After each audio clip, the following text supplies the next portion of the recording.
Today we are having a head-to-head steak battle. I'm gonna cook an SCA style steak. Brandon, what are you doing?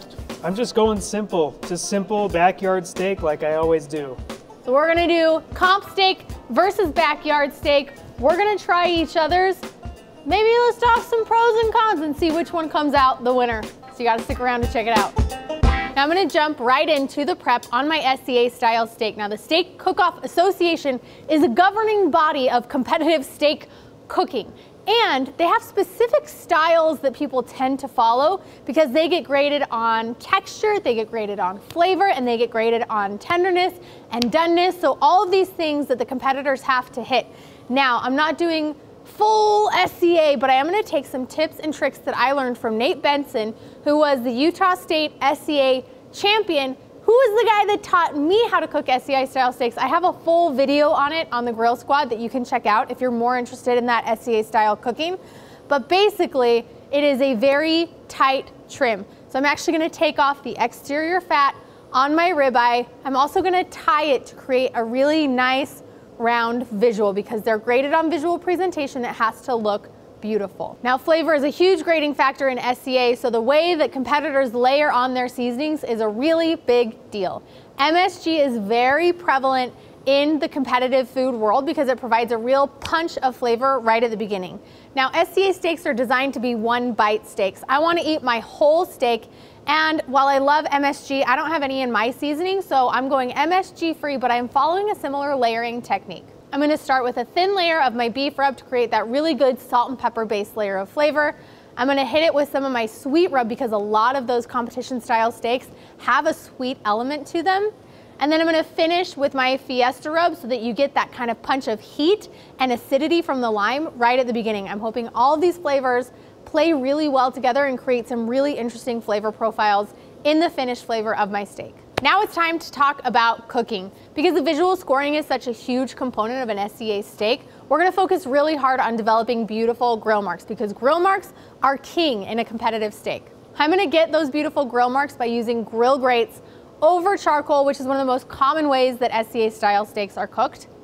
I use duck fat to lubricate and create that like super sizzle on the exterior of my steaks as soon as they hit. I'll put my steak on, give it about 90 seconds and then turn it 90 degrees, cook it for 60 seconds, flip it, spraying in between each flip, 90 seconds, spray, 60 seconds, and then I'm gonna check the internal temperature of my steak. Depending on the thickness of my steak, I might be done. We're looking for a medium doneness. So that's like 135 to 138 is where I wanna shoot to pull my steak off of the grill. If it's not there from the grill grates, we bop it over to the indirect heat side of the grill, close it for just a little bit and let it finish cooking. Once that steak hits my target temperature, it comes immediately off the grill, rested, take off the string on the outside, and the competition steak is ready to go. All right, listen, Susie said a lot of words, and really it's a lot more words than you need to cook a good steak. In the backyard, most commonly, what I do is called a reverse sear. So all I did for my steak is I seasoned it with our beef rub right here, and then I threw it on the smoker at 275. Now what happens after that is it'll sit on that smoker for about an hour or so until it gets within 10 to 15 degrees of my target temperature, which today is about 125, 130. We're going for a little medium rare, maybe a little closer to medium. We'll see when it comes off. But after that smoke, once it hits that temperature, it's gonna get seared off on the same high temperature grill grates that Susie is searing hers on. And then afterwards, it's gonna get hit with a compound butter that we call resting butter. Now I say it every time we mention this butter in any video I've been in, it is a complete game changer and it's totally worth making even for your simple backyard steaks. It makes a huge difference. Steaks are done. We got the reverse sear, we got the SCA style. I think we do a little cross-section doneness look, Brandon. Yeah. They both feel really tender when you're cutting them. All right. Mine looks overcooked. Overcooked? I don't think it is, it's just gray out here. The sky color with the blue is making it look not cooked. It's very juicy. We'll compare with yours. How does yours look? Overcooked. Yeah, I don't think it's a cook issue. I think it's a outside color issue. Let's take some pieces off and do an actual taste test. This is the best part. I gotta get pieces from the spinels because that's the yummiest. I'm just gonna cut whatever piece I'm gonna cut because it's all yummy to me. Okay, we gotta taste the same one first. SCA first. I got you. Mark it, set, go.